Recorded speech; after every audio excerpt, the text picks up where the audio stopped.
What's up, guys? JR Raymond back again, coming to you from MRB's Classic Pro Shop, where we're going to take a look here and we're going to lay out this DV8 Warrant, one of the new ones coming out here shortly. You're going to be able to get this ball over at BowlerX.com, so make sure to head over there and pre-order yours today because they're going to be available here shortly. It's a pretty big diff ball, 054, so it's going to flare a lot. So we're going to have to try to make some decisions, figure out what we want to do with this bowling ball. I know my layouts tend to be a little bit longer pin distances because I want to smooth them out. I don't want to make them too strong down lane. So we're going to take a look at this and kind of make a decision, run through the layout, and talk it out with you guys. So stay tuned.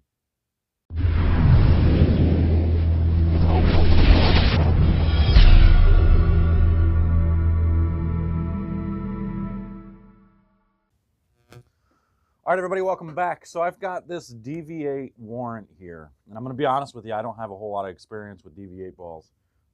You've only seen me drill a couple of these so far. You only see me do a few reviews, but we're going to be doing most of the new ones as they come out, and we're going to try and figure out some layouts for them. So, I mean, the motions from what I've seen out of all of the Brunswick balls are different. You know, Radical has a different type of motion than Brunswick, and DV8 has a different motion than Brunswick and Radical. So we're talking about 3 different motions, and now they have 7 brands. So we have to try and figure out the characteristics of the brands and then determine what we want to do with them. And we can go based on numbers as much as possible, but if you don't know the characteristics of the brand you're using, it's really hard to determine what kind of layout is going to work well for you. And I know we just talked about how we should only have a few layouts, and I still think that's true. I think I'm still going to put a typical layout on this that I normally would, just to kind of, because then that gives me a base. That gives me an idea of what I can do with this bowling ball. So we're going to put that 5.5-inch layout on this as well, and we're going to try and see what the DV8 and the other Brunswick brand balls, because I haven't done that layout on any of the Brunswick brand balls yet. Other than the Vapor Zone. The Vapor Zone, I did that layout, and it looked pretty good too. So we're going to try it now with a DV8 ball and see what the characteristics of this ball give me, like the Vapor Zone was. The Vapor Zone, when I talked to a few people, I got mixed reviews on the Vapor Zone. A lot of people actually liked it, and then a few select people said that it puked on them a little bit. It would hook in the middle of the lane and just kind of stop. And usually that means that the layout didn't quite match up for what they were trying to do, so they would have to try to do something different. But you know, complete clarity here, complete transparency. Sometimes a bowling ball is just not going to work for you. You know, like I had that with the high roads. I had that with the phase 2. Drilled a couple phase 2s, didn't like either one of them. The second one was better than the first one, but it still wasn't very good for me. It wasn't a shape that I like to see in my eye. It doesn't mean it wasn't very good. It just wasn't the shape that I wanted to see. Shoot, I haven't been striking a ton, so maybe that's a good thing. But it's not what I'm accustomed to. It's not what I'm looking for. So it didn't work out for me. Same thing with the high roads. When I was in college, I drilled 5 high roads. I drilled them all different every single time, trying to create something that just looked okay, and I just kept getting nothing but over-under on them. So sometimes there's going to be that ball, that cover, that core, something that just doesn't match up with you, and no matter how you lay it out, it's not going to look good in your hands. So if it doesn't look good in your hands, I know it sucks because you feel like you just wasted money, but that'll give you a little bit of an insight on, okay, I need to avoid that type of core, or I need to avoid that type of cover, and make sure I don't waste money on those types of cores and covers ever again. So just kind of pay attention to that type of stuff when you're laying out bowling balls. So we're going to put a layout on this. We're going to try and see what the DV8 stuff gives me with that bigger pin distance, because this is a bigger differential, so it's already going to try to flare a lot. So we're going to cut that back by going with a longer pin distance. The track on the flare for when on the other stuff, even the halos, the big diff stuff, you know, it gets, you know, it's maybe like this. So you're talking 3 inches, whereas the differential, the big differentials like this are meant to flare, you know, 6 inches or more. So it should flare, you know, way out here and all the way around. I drilled a conspiracy theory that flared from here all the way around the ball to the other side, and it would almost hit the fingers and the thumb on the way back around at the back part of the lane. So really depends on what kind of layout you put on it. You can get it to flare and do the things that you want it to do. So that's the cool thing about physics and everything we have in bowling. But today we're going to go ahead and we're going to do that 5.5-inch layout. So we are going to start by drawing a line straight from the pin through the PSA, okay? And this is an asymmetrical ball, so the first number is going to make a difference. So that first number, we'll put the center of the pro sec right on the line you just drew. That first number, I always do big. It's going to be 70, okay? So at that mark from the pin through that mark, you draw another line. And now we got to determine that flare potential we want. Now we're going to go with that big distance like we were just talking about, that 5.5 inches. So we're going to put the center of the 0 on the pin again, and we're going to go to that 5.5 inch mark, and we're going to make a mark there. So now we know where our positive axis is. And then when we draw this line, now we're going to determine where our VAL is going to be. So it's the third angle. So now the third angle, again, is going to be another big number. I have a tendency of doing, and what I've noticed is if I go with lower first and third numbers, the ball hooks earlier.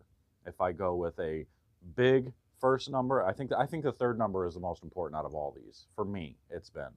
The third number, if I go bigger with it, it's cleaner and it's more predictable. It's more controllable. I know what the ball is going to do for the most part, and I can make the ball, I can manipulate the ball and make it do the things that I want it to do.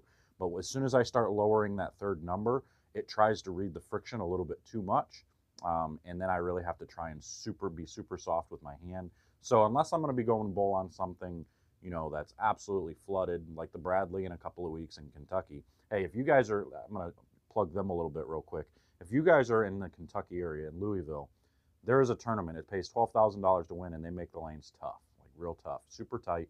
So where shot making is at a premium. You got to make your spares, you got to make your shots, and if you do, your chances of making the cut and making money are really good. There's a lot of brackets, a lot of action there. You're going to see a lot of really good bowlers there. Most of the time, a lot of PBA guys go out there. It's going to be in between PBA stops from Shawnee and Jonesboro, or I think it's actually at the end of Jonesbury. No, it's at the end of Shawnee. So it's not this weekend coming, but the weekend after that. So yeah, it is after Jonesboro because this week is Shawnee. If you're going to be in Kentucky, make sure to head over there, bowl the Bradley. It pays $12,000 to win. I don't know the entry. I think it's a couple $100, $300 at most, I believe.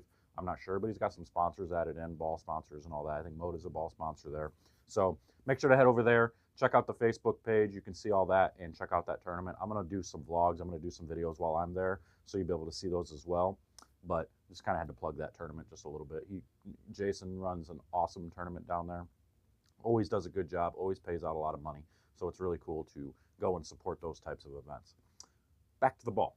All right, so we're going to do this third angle. Like I was saying, that third angle is really important to me because that third angle determines if it's going to hook early or not. I know the first angle technically deals with the core, making it see it sooner or later, but it's more the third angle that, for me, that causes the hook to be early or late.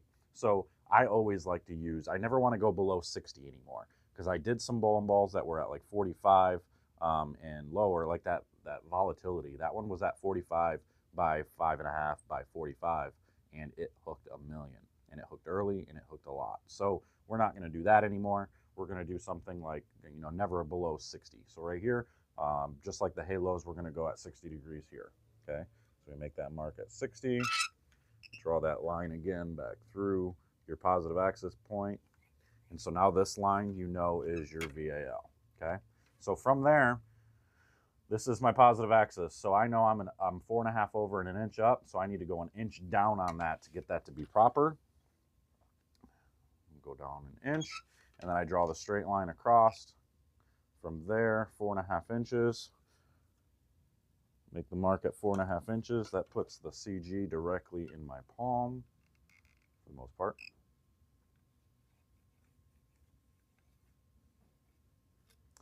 The mass bias is going to be right under the thumb. So we're going to end up with holes here and a thumb hole there. So it's going to end up here. So fingers, thumb, a pin there, mass bias over here. Pretty typical there. So what this is going to do is this is going to pretty much get me down the lane, and it's going to make the ball not overreact off the dry, and it's not going to underreact off the dry. This is going to give me that really good, controllable, predictable. It's not going to be smooth by any means, but it's not going to go down lane and make a check mark. It's going to go down lane, and it's going to make a strong motion, and it's going to roll off of it, and it's going to continue through the pins. The ones that make the motion where it's like a straight line to the break point and then it check marks, those generally are like hook stop almost. They get there, they hook, they stop, and then they roll basically too soon or too late, depending on where the break point is, and it ends up deflecting off the head pin quite a bit. So we want to eliminate the deflection as much as possible. So we go with stuff like this to get us to be as predictable as possible and to where we can manipulate the ball. You've seen with the halos, you've seen with the UFO, I was able to go straight with them, and I was able to go really far left and go around the ball, or around the lane with it too. So hope this helps you guys kind of understand where my mind is when it comes to layouts. Maybe play around with yours a little bit too. Check out what happens. Maybe what happens if you go low on the first number and big on the third number, or vice versa. Big on the first number and low on the third number. I know what it does for me. What does it do for you? Maybe you need to play around with some layouts. Maybe take some balls into your local pro shop, get them plugged up, and try some new layouts just to see if you can't get something different to happen on the lanes than what you're used to seeing or what you have been seeing. If you're struggling, you know, change something, do something different.